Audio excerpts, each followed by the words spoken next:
Do you have any advice or things that you really learned about how to successfully transition from high school football to Division 1 college football? Right. Yes. The key is, of course, being yourself. You know, expressing the qualities, Mm-hmm. the qualities that you have, and sticking to what your strengths are. Mm-hmm. So my strengths, coming in, I knew I wasn't big. Yeah. I knew I wasn't like fast. You kind of realize that first practice, you're kind of like, guy runs by you, and you're like, wow.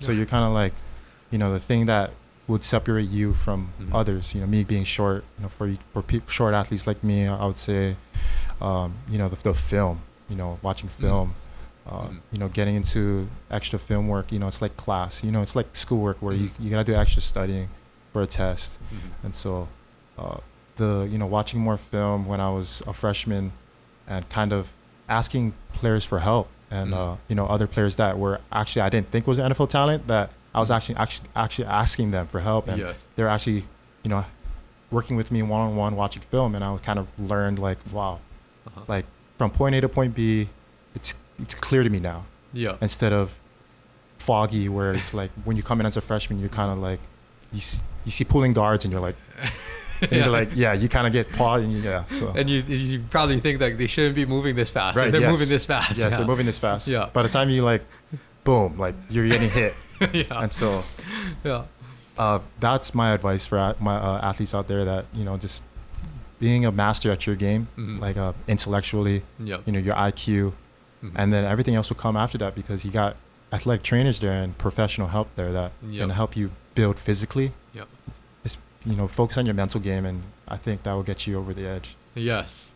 It's interesting to hear any of your perspective or your story. Right. And so thinking through did you start as a true freshman? I didn't start as a true freshman. But I was a backup. You didn't redshirt though. No, I didn't redshirt. Yeah. Yes. So you played for all 4 years, You're right? right. When did you win that starting position? Mhm. I won the starting position in spring ball going into my sophomore year. So Okay. 2016 spring. Mhm. I was actually a backup to an all conference linebacker that was actually Okay. my height Okay. and my build, and he was actually Polynesian as well. And so I think when I came into San Diego State, they wanted me to to be like him. Okay. And so he was the person I would go to for help, because he was 5'9". He was actually 5'9". Okay. And I was taller than him. And so seeing, him do the things that he's done, Mhm. being an all-conference linebacker, his name is Jake Feely, and watching film on him and seeing what, what kind of things he can do and what he Mhm. learned, and kind of like building it on my game. And so that's when I won the starting job as a linebacker. Okay. My sophomore year. And then in my sophomore year, of course, my freshman year, had the same ankle injuries from Okay. my freshman year to senior year, Mhm. still to this day. So with the type of, the type of team that we have, and the type of philosophy of like playing through injuries, Mhm. I only missed one game of my career. And so, I played all, 38, 39 games that Mhm. I played. And so I really took pride in that, Mhm. because you gotta have the mindset, Yep. when you get hurt one week and you play the game, you gotta, on that Sunday is the most important day, Yeah. or that Saturday night when you arrive back to the facilities from a away game or from a home game, Mhm. where you gotta, now you gotta get treated, Mhm. because practice is on Monday. Yeah. And the next week is gonna come. Yeah. Because in college football, you only have 1 or 2 buys. Mhm. And so, you got to get treatment on Sundays. Mhm. And of course, you got homework to do. Yeah. And so that plays a mental game. And so you kind of got to pick and choose your battles. And Mhm. so with this ankle injury, it was a reoccurring injury, and so I've actually played with 2 sprained ankles Yeah. in 4 games. Yeah. And one of them being Boise State. And so that was the most challenging game I think mentally I've ever had. Mhm. But it turned out, I had a good game. But Uh-huh. just the mental part of, having all these injuries and Mhm. kind of having play through it. You gotta football. It's a rugged game. So, Yes.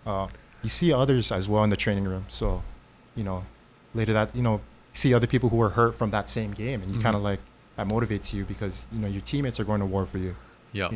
They have knee injuries. They have just sprained their shoulders. Yeah. They just like lost a part of their vertebrae, and like they're still playing.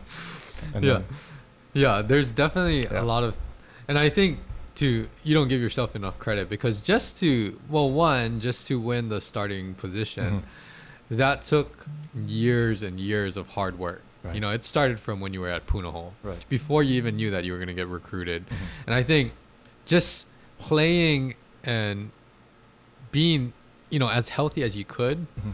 for all those 3 years, well, 4 years really, and only missing one game.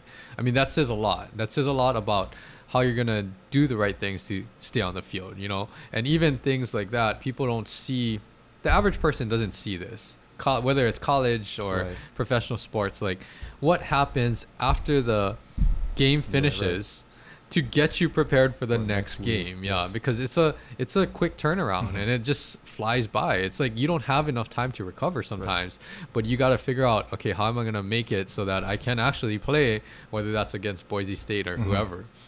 Was there, and I think that says a lot about your mindset too and the mental approach that you have to football.